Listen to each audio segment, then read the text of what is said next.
Hey guys, welcome in to the Nesson Studios. Michaela, Vernava, along with Ricky Doyle with the MLB Trade Deadline rapidly approaching now, 4 p.m. It's right around the corner. Eastern Time, and this is when things can start to get kind of exciting. Yeah. If any big moves are going down, so we want to cover what could be happening in the next hour. But let's start off with what the Red Sox have already done today, and that's add Addison Reed to the roster. Ricky, what do you think? Or this is reportedly pending physicals. What do you think of this move? I think it's a good move for the Red Sox. I think it makes a ton of sense. It's really going into this day, having already addressed third base last week with the Eduardo Nunez trade, it was pretty clear that their emphasis was going to be on getting a reliever.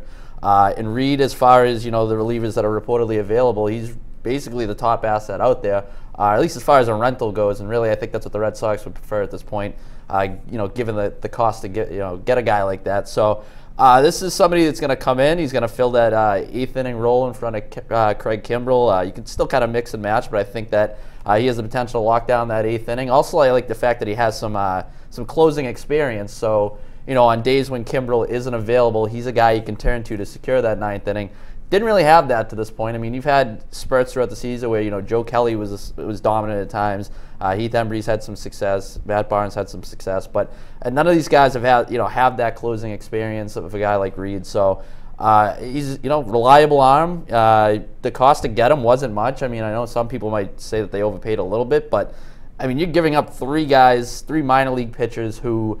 It's kind of a crapshoot. They're all projected to be relievers, so I have no problem digging into the bunch of relievers to bring in a guy that's proven for the stretch run. This team clearly in win now mode, so it makes a lot of sense. I mean, he's good against lefties and righties, so it was what they needed, and they just went out and they addressed it early in the day. I mean, really, they got in this morning, and it didn't take long for this to happen. So maybe it sucks the drama out a little bit in the hour leading up to the deadline, but they did what they had to do. Good feeling. Though, yeah, it makes a lot of sense. Don't have to have quite that on the edge of our seats. But you mentioned the Eduardo Nunez trade. He came in hot, already making an impact. What more do you think he'll do for the Sox as the season heads into the final stretch? It's another trade that the initial reaction I had was like, oh, it's a nice trade. You know what I mean? Like this, I don't expect this guy to come in and completely change the landscape and all of a sudden be the shot in the arm that this offense needs. But I think he's a very useful player. I still think Rafael Devers is going to have every opportunity to win that third base job. I think we've seen that in the early part of the Eduardo Nunez era here, that Devers is still going to get a chance. I thought it was interesting too when they sent out the press release announcing that trade that they referred to Nunez as a utility player and not specifically a third baseman. I don't know if that was intentional or what, but at least to me it kind of spoke volumes of the role he's going to have with this team. He's somewhat more of a a better version than some of the guys that they had. You look at the collection they've been rolling out there at third base with Brock Holt and Devin Marrero and Zhu Wei Lin even at one point. So he's a guy that can fill a lot of roles, play a lot of positions, but he also has more of an offensive, more offensive upside than some of the guys I mentioned. So he can swipe some bags, adds that dynamic to the offense. So it's a useful piece, certainly. Like I said, I think Devers, in an ideal world, he'll continue to get regular bats, and maybe he's the guy that gives you that power, gives you that pop that they've been lacking so far this season. But yeah, Nunez is a guy, again, it's a useful piece, and the price to get him wasn't much. So I view that similar to the Reed trade. I mean, you're not giving up anything of real substance. You're hanging on to your top prospects, but also addressing an area of need. So in that regard, it makes a ton of sense. And this has really been a thing with Dave Dombrowski. You can sit there and maybe criticize a couple of the moves. The Carson Smith trade hasn't worked out, and the Tyler Thornburg trade obviously hasn't worked out because the guys haven't been on the mound.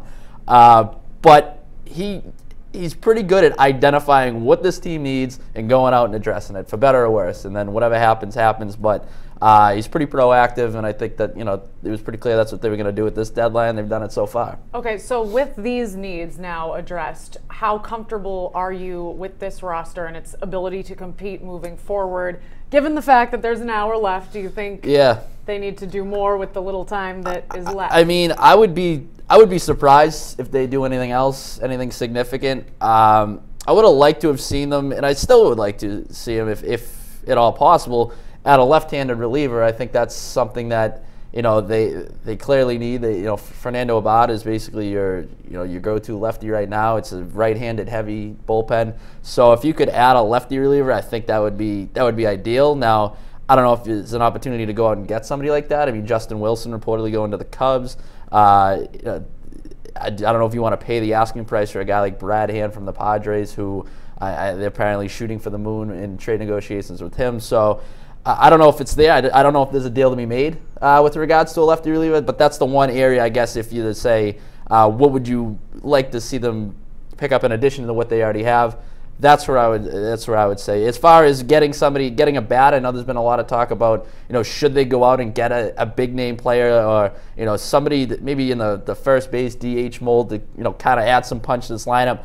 Again, I don't know if that deal's there to be made. I think the best chance you have of getting an uptick in offensive production is going to be Devers and what he provides, and also just these guys fulfilling their potential. I mean, a lot of guys have underperformed a little bit. I don't want to say underperformed because some guys are having nice seasons, but I think when you looked at this lineup at the beginning of the year, it was, you expected them to be near the top of the league in really every offensive category based on what we saw last season. So I think a lot of this from an offensive standpoint is just these guys improving in the second half after the trade deadline. And but as far as moves to be made, I think they pretty much did their heavy lifting to this point. As far as the bats, I'm sure that Chris Sale would appreciate if there were. Yeah, I'm sure. Yeah, sure, a lot of guys would. But for right now, I do want to switch gears for just a sec because we do have a notification of breaking news that Sonny Gray is going over he'll be wearing some pinstripes. Yep. Are you surprised that this went down? No, there were rumors about it. This was one of those ones where there was so much smoke there that you expected there to be some fire at the end of the day. I mean, all indications were that these two teams, from what I understand, from what I've read, the A's covered a lot of guys in the Yankees farm system, so it seemed like a natural match there. Yankees obviously could use some starting pitching help, and this is a scary proposition for the Red Sox because, I mean, you're talking about a Yankees team that went out and made that deal, with the White Sox, and basically they addressed several of their needs in one fell swoop, and it just so happened that those needs were also the needs of the Red Sox. So not only did the Yankees improve their team, but they also, took away from the market that the Red Sox potentially could tap into. So that's kind of a double whammy from the Yankees standpoint. And now you go out and add arguably the best, starting pitcher available on the market. Obviously, it's either Gray or probably Darvish for the two. But I mean, this if the Yankees weren't already the team to beat in the AL East, I think they might be right now, to be honest with you. Yeah, it is looking a little scary. And Darvish is another name with a lot of smoke around it. Yep. Do you think there will be fire before 4 p.m.? Yeah, I think he's going to get moved. I mean, this could come in at any point. We could be getting a text from a producer, Mark, in the back, who's already been lighting up our phones here. But yeah, I think he's going to get dealt because, I mean, he's a free agent after this season. So really, in order for the Rangers to justify trading him, they basically just need to get back something more than they would get if they would have let him walk in free agency, which basically would be a second-round comp pick. So I think, they might hold out as long as possible. This could be one of those deals that trickles in. They always say right at 4 o'clock you get the obligatory, keep in mind, deals could still trickle in. I could see that being the deal with Darvish here, or at least just in the closing moments before the 4 p.m. deadline. So if that does happen, where do you think is most likely that we'd see him go? Yeah, I thought for a while that the Dodgers were, a pretty likely destination for him, but there were reports today saying that they're just not matching up. The A's and Dodgers aren't matching up with regards to what they're looking for in terms of prospects. So maybe that changes. I don't know, but the Dodgers are one team that I looked at and said that makes a lot of sense, especially in the wake of Clayton Kershaw going down with that injury. Thought the Cubs might get involved in there, which would have created an interesting little bidding war in the National League when you get the Cubs and Dodgers going toe to toe. But the Cubs don't have a whole lot in the way of farm system, in the way of prospects to give up now, especially after getting Justin Wilson and Alex Avila. So I don't know. I guess I would still err towards the side of the Dodgers. I would say maybe the Astros get in the mix, but it's always a tough situation when you're talking about the Astros and Rangers dealing with each other out west. So I don't know. It's one to keep an eye on. I guess I would still err on the side of the Dodgers, but I think either way, I think Darvish gets dealt. Maybe a mystery team hops in here. I always love the old mystery team getting involved. Love a good splash right before the deadline. Yeah, hell yeah. Looking at the relief pitching market, who is still available? Who's the best out there? I mentioned, Brad Hand of the Padres was a guy that, his value is probably as high. It's as high as it's ever been, and it could be as high as it ever will be. I mean, the fact that he's under control for beyond this season, he's striking out guys at a big clip, really coming to his own in San Diego. So I think that, but I'm not entirely sure the Padres are going to trade him because, as I mentioned, he is under control beyond this season. So if they want, they could hold out, trade him over the winter, or even towards the deadline next season. But he would probably be at or near the top of the list. Also, the most intriguing name, though, clearly is Zach Britton, just given the track record. As recently as last season, this guy was just absolutely lights out. One of the best relievers in baseball. Having some injury issues this year. I think he's only pitched on back-to-back days once so far. So if you're a team that clearly you're going to have to give up a pretty good haul in the way of prospects in order to get him, and you're also dealing with the salary that I think he's making $11 million this season. So whatever's left on that salary for this year, plus whatever he makes next year in arbitration, which could be, who knows, between 12 and 15 million maybe. So you're making a big financial commitment for next season.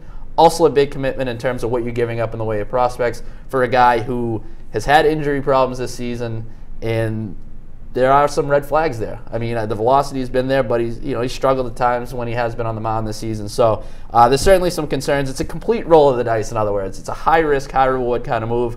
But if I'm somebody like, I don't know, look at the Astros, and maybe they're a team that, with their recent bullpen struggles, they go out and make a splash like that. Or again, the Dodgers. The Dodgers seem to be involved in all these big possibilities. But I want to see if the Orioles indeed do trade Zach Britton, because he's a guy that I think could be a game changer late in games. Well, all of that said, do you think that he's a guy that the Red Sox should have made a move for? Because you did say it is a good point. I mean, could have used a lefty. I don't know how if they kick the tires on him or how extensive those talks are. It's tough anyways when you're talking about dealing within the division, especially two teams like the Red Sox and Orioles who clearly don't like each other very much. I think we've seen that plenty of times this season. So there was a lot. It was a pretty interesting dynamic. I think he was worth exploring, but I know that the Red Sox did want to stay below the luxury tax threshold, and given his salary, that kind of would complicate matters a little bit. Also, like I mentioned, the Red Sox I don't think want to tap into the upper portion of their prospect pool. You got to remember, this is a team that's given up so many prospects over the last year plus 2 years in trades for Sale, Kimbrel, Drew Pomeranz, the Thornburg trade. So I don't want to say they completely depleted their farm system, but clearly the high-end talent isn't where it used to be. And to get a guy like Britton, you're probably going to have to give up somebody of substance. So I like the move. For Reed, I think that's a safer play.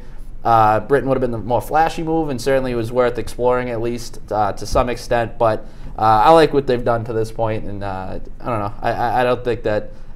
I think somebody might be willing to roll the dice, but not necessarily the Red Sox. So comfortable as far as the Sox go. Right. Also, obviously this is a fluid situation. I'm trying to keep track of if anything is going down while we're on here. Haven't seen anything other than the Sonny Gray move quite yet. But so that said, as far as the top trade targets across the board, who's left out there that you think is going to be moving? I mean, Darvish is the one that stands out to me. I mean, a lot of guys have been kind of coming off the board, so this list has been dwindling. This is the thing about the trade deadline nowadays, too, is that you see so much activity in, a few weeks out from the deadline. I mean, I think that's kind of a new phenomenon in recent years, is that it's not necessarily on July 31st, 3 o'clock, all of a sudden everybody's making moves. Now it's kind of, the list, like I said, dwindles a little bit because you're seeing deals, a week out, 2 weeks out, 3 weeks out. I mean, the Todd Frazier deal was one that, kind of took everybody by surprise.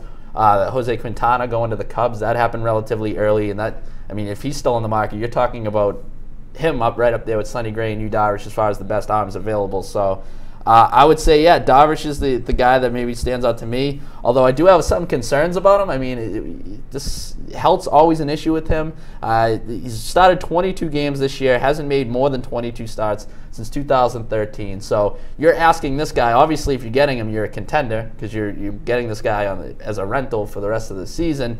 and you're asking him to really do something he hasn't done before, and that's pitch, an extensive amount of innings deep into October. So there is some risk involved. Also, the strikeout rate down. So I don't know. You get Darvish in the hopes that for the rest of the season he reaches his potential. He's the guy that pitches like an ace, pitches like a number one. But I'd also have some concerns as to whether he can sustain that for the long run, because, like I said, he is kind of navigating some uncharted waters at this point. So with all the moves that have been made prior to today considered, and then the most recent ones, who would you say is the biggest winner so far, barring anything that happens from this point on? Yeah. Because we don't have a crystal ball to see into the future. It's a big if, that's for sure. I see.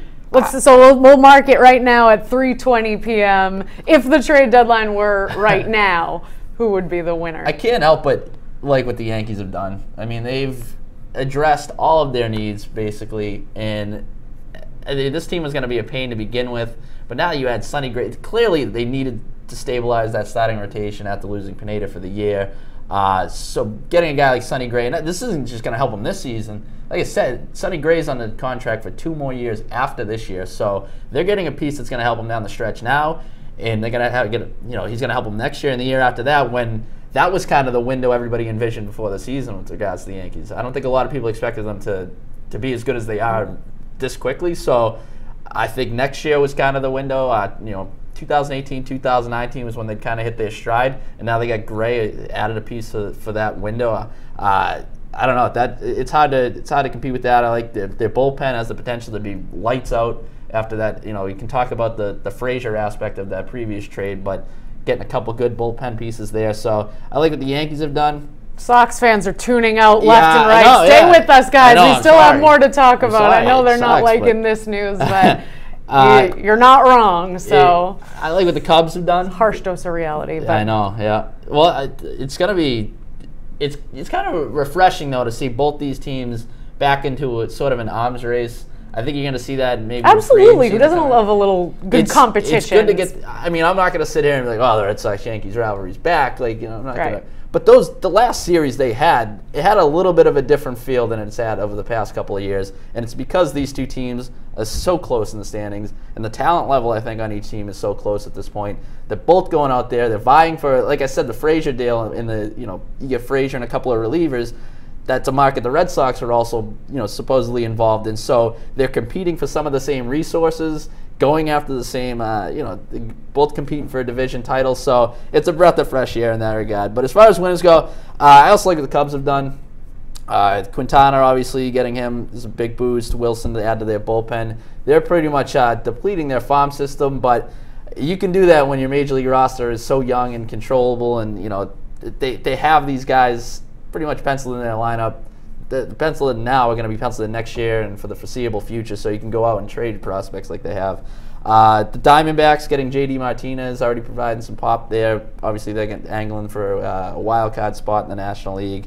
So yeah, those are a few teams that stand out. I also like what the Royals are doing. Royals are going to be a big pain in the ass, I'll tell you right now. Red Sox fans, the Royals are the team that you're going to want to have to keep an eye on, because that could be it. They're going to jump into that wild card mix. They already are in the wild card mix, and they're going to be a pain down the stretch, I have a feeling. So, as far as losers, who, if they don't make a move in the last, now we're getting down to what, 40 minutes or so, final half hour, who blew it before the trade deadline? I don't know if anybody's really blown it, but I mean, there are a few teams missed opportunities. There were a few teams. You know what there was? There was some bad injuries at bad times. Like the Reds, for example. They're a team that's clearly rebuilding. They have a good piece in Zach Kozad, who they could trade off, an all-star, having a breakout season, goes on the DL. Similar instance in LA with the Angels. They have a guy like Cameron Maybin. You could possibly parlay him into some talent, and he hits the deal. So just bad timing for some of these injuries that kind of hamstrings you a little bit, maybe cause you to alter your plans a bit. I also think the Orioles are kind of stuck in a weird situation. I get the sense that they want to contend at least next season, but at the same time they are shopping a guy like Britton and maybe eyeing towards a rebuild. So they kind of it's kind of like a weird gray area with them. So I don't know. I guess I'd like to see them commit one way or the other. And then also the Giants. I don't know if the Giants are really going to do much, but it's kind of a weird situation because they're so terrible this season, but they don't have a lot of tradable pieces. They have guys that are on big contracts and things you can't really move unless they trade Johnny Cueto or Jeff Samardzija. They can find a deal for one of those guys leading up to the deadline. They're just kind of a weird spot where they're in a position where they perhaps they're obviously eyeing the future, maybe rebuild for beyond next season or whatever, but they can't really do so because they don't have these tradable pieces.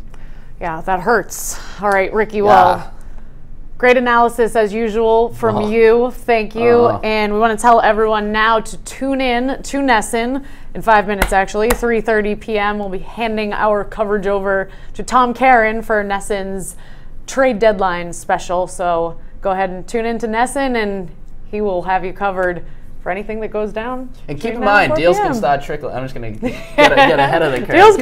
Deals can start trickling in. Right after. Or trickling in. That's we'll always see the phrase, if there's any flames. We'll see if there's any trickling going on.